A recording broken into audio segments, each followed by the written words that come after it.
Realiai net mažiau nei 2 valandos ir 5 minučių, bet tebūnie 2. Staiga visur žiniose buvo paskelbta, kad jis buvo rugsėjo 11 tiesos šalininkas. Kaip buvo su Joe Staku?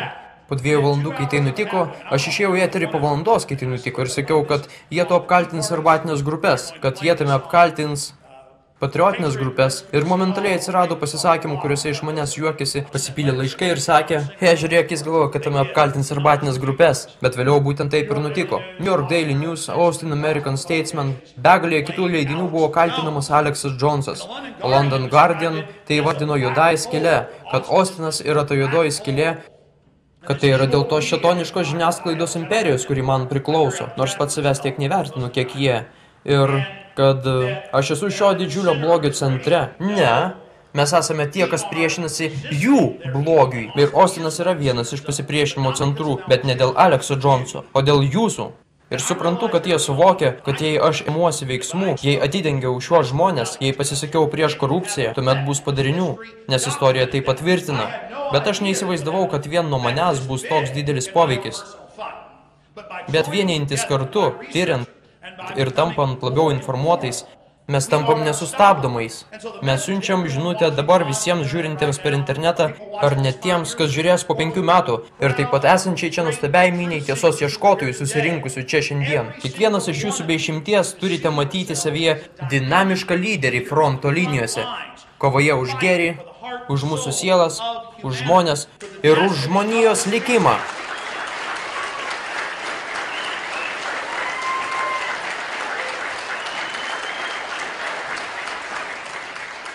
Ir beje, tai ne vien tik tai žodžiai.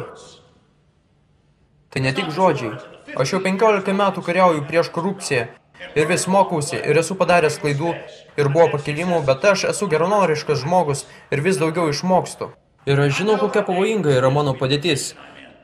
Ir žinau, kokioj pavojingoj padėtyje yra daugelis iškilių rugsėjo 11 tiesos šalininkų, kadangi establishmentas daugiau jau nebesijokia iš mūsų. Baltųjų rūmų vidaus dokumentuose jie mus skaito labai pavojingais, kadangi mes pasiekėme žmonės. Ir priklausomai nuo to, į kokią pastarųjų 8 metų apklausą pažvelgsit, pamatysit, kad nuo 36,4% žmonių, New York Times buvo 84% 6 metais, šitiek žmonių tiki, kad jiems buvo primeluota apie rugsėjo 11. Ir kai rugsėjo 11 tiesa tęs žygį po JAV ir po pasaulį ir viešins, kad 6 iš 10 komisijos narių tai viešai pripažįsta ir pagrindiniuose laikraščiuose apie tai parašyta žodis šiandien, žodis ten. Ir jie sako, kad žmonėms buvo primeluota, tai buvo priedanga. Ir kai 911 tiesos judėjimas paima iš Baltųjų rūmų memorandumą ir Baltieji rūmai pripažįsta, kad tai jų, kreipiasi reporteriai, tik įsivaizduokit, ką jie dar turi. Taigi, Baltieji rūmai įsakė komisijai netirti rugsėjo 11. Čia juk toks demaskavimas. Kadangi tai yra 8 metus užsitęsęs procesas, kuomet kiekvienos žiurkės uodega buvo sužiūrėta, kuomet žuvo liudininkai, tie, kur norėjo daugiau kažką pasakyti.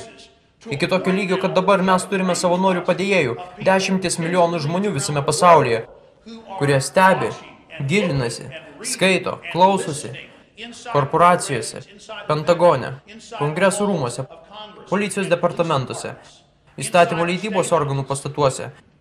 Dabar iki tokio lygio, kad kai turėjom Kalėdų dienos apatinių rūbų sprogdintoje, tai tą dieną Kurtas Haskelis ir jo žmona, abu teisininkai, buvo tame pačiame skrydžio reise iš Amsterdamo į Detroitą.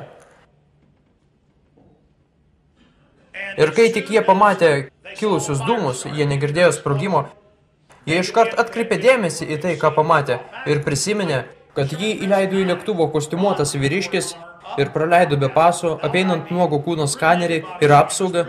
Jie Amsterdame turi nuogo kūno skanerius, bet iš esmės tik parodęs aukšto rango pareigūno pažymėjimą, jis įsotino aną triusikų sprogdintoją į lėktuvą be jokio ID, be jokio paso. Vėliau FTB buvo atėję į Haskelio ofisą ir bandė apklausti jį ir jo žmoną. FTB sakė, kad jis yra melagis, bet vėliau daugiau žmonių paliudijo tą patį. Kad vėliau, kai jie atskrido į Detroitą, staiga kito vyro bagaže šuo suodė sprogmenis ir buvo liepta visiems palikti patalpas. O FTB jam pasakė, kad tu to irgi nematei. FTB jam pasakė, tu lėktuve nematei nei to žmogaus, kuris visą laiką filmavo triusikų sprogdintoje. O vėliau, po pusantro mėnesio po tų įvykių, FTB prisipažino, gerai, tai tiesa, kai kas jam padėjo įsėsti į lėktuvą, Ir buvo areštuotas dar kai kas, bet nesakysim kodėl ir manome, kad jis padėjo. O vėliau užsienio reikalų ministro padėjėjas Patrickas Kennedys surengė spaudos konferenciją. Ir ją parodė per C-SPAN internetu. Dabar ten yra visas archyvas.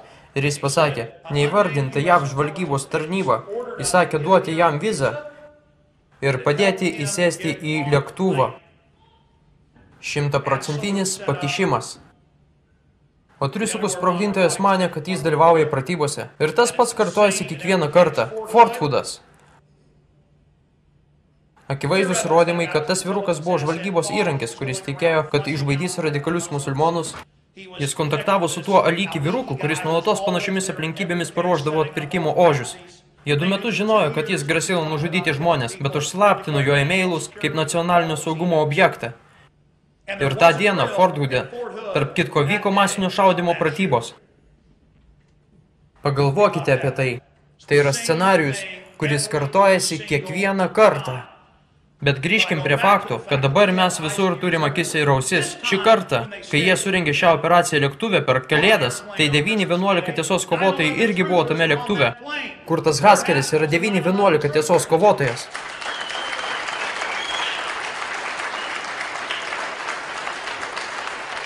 Norite pasakysiu, kodėl jie tokie pasiūtė bei kodėl demonizuoja 9-11 tiesą ir surežisuoja išpolius ir juose kaltina mus. Nes mes dabar pirmaujame.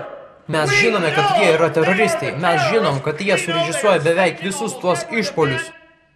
Grinai surežisuoja, kas kart naujus. Ir bet kuris naujas išpolis, kai tik apie tokį išgirstu, tai meldžiuosi, kad tik jis būtų tikras. Meldžiuosi, kad tai nebūtų valdžios surežisuotas, kadangi netai baisių yra atsitiktinis išpolis, kai koks nors kiaušingalvis išbėga ir šauda žmonės. Nei kuomet valdžia viską stebi per kameras ir kai kaukėto policija su šarvuotais automobiliais įvykdo teroristinius aktus. Tai yra žiniasklaidos šablonas, kurį nuolat naudoja, kai mane kviečiasi nacionalinė televizija, laikraščiai, spauda ir taip toliau. Ir man sako, o Aleksai, tu tiesiog bijai, kad pasaulyje yra žmonės, kurie galėtų į tave pasikesinti, tu tiesiog nori tvarkos visatoje, tu tiesiog viską įsivaizduoji. O aš jums sakau, ką jūs sakot, aš kalbu apie faktus ir įrodymus iš istorijos. Tai yra žymiai baisiau, tai yra žymiai siaubingiau. Taip yra dėl to, kad mes esame priversti taip elgtis. Nes neturėsim jokios ateities, jei tie žmonės, kurie primelavo apie masinio naikinimo ginklus, kurie nužudė virš milijono irakiečių vien dėl naftos ir ginklų prekybos, tai žymiai baisiau nei eiti išvien su sistema, nekenčiančia arabų ir musulmonų ir aiškinančia, kaip jį visą dieną vykdys skerdynės, kai tuo tarpu tikrų radikalių musulmonų brigados visame pasaulyje buvo iš pradžių kontroliuojamas Hitlerio, o vėliau CŽV ir Mi-6. Tai yra istorinis faktas. Tai yra jų užsienio brigados pasiunčiamos prieš pasaulietišką ir išrinktą valdžią vidurio rytuose ar centrinėje Azijoje su tikslu ją nuversti. Štai kas yra Al-Qaeda. Tai naujos pasaulinės santvarkos kardas. Prakeikta Al-Qaeda. Prakeikite Al-Qaeda.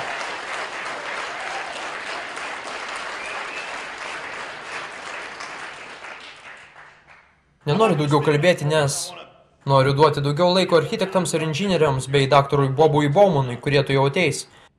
Bet vėlgi, čia dar tiek daug dalykų, kuriuos mes jums turėtume parodyti ir jūs turėtumėt parodyti savo draugams ir giminėms. Jūs turit paimti tai ir parodyti. Dickas Cheney's. Prieš 3 metus.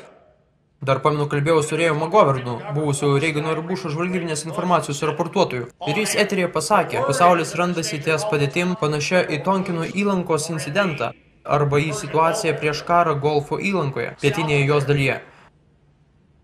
Tai buvo pretekstas eiti į Iraną. Ir dabar mes žinome, kad to ir buvo siekta. Ir admirolas Foxas Feilonas ir kai kurie kiti pasakė, aš tame nedalyvausiu ir atsistatydinu. Ir turbūt būtume turėję karą su Iranu, kuris galėjo virsti 3 pasaulinių karų. Ir beje, daugelis geopolitinių karo ekspertų sakė, kad greičiausiai Rusija tuomet irgi stos į karą. Didelė tikimybė. Tai būtų, jeigu dauguma aukštų rangų karininkų nepasakytų ne. Prieš kiek čia? Prieš metus laiko? Admirolas Malinas, generalinio štabo vadas, nuvyko į Izraelį ir pirmą kartą istorijoje savo kalboje pasakė, mes žinome, kas nutiko JAV kreiseriui Liberty ir geriau tegul tai daugiau nepasikartoja. Čia buvo mėginimas paskandinti JAV laivą apsimetant Egiptu ir tai būtų privedę prie 3 pasaulinio karo, kadangi Egiptas su Rusija pasirašė saugumo susitarimą 67 metais. Tik pagalvokit, kaip arti mes esam. Ir establishmentas nori naujo karo, žinodamas, kad jūs priimsite bankininkų dotacijas, tironiją ir korupciją. Toks bus visuomenės pageidavimas, jei kiltų naujas karas.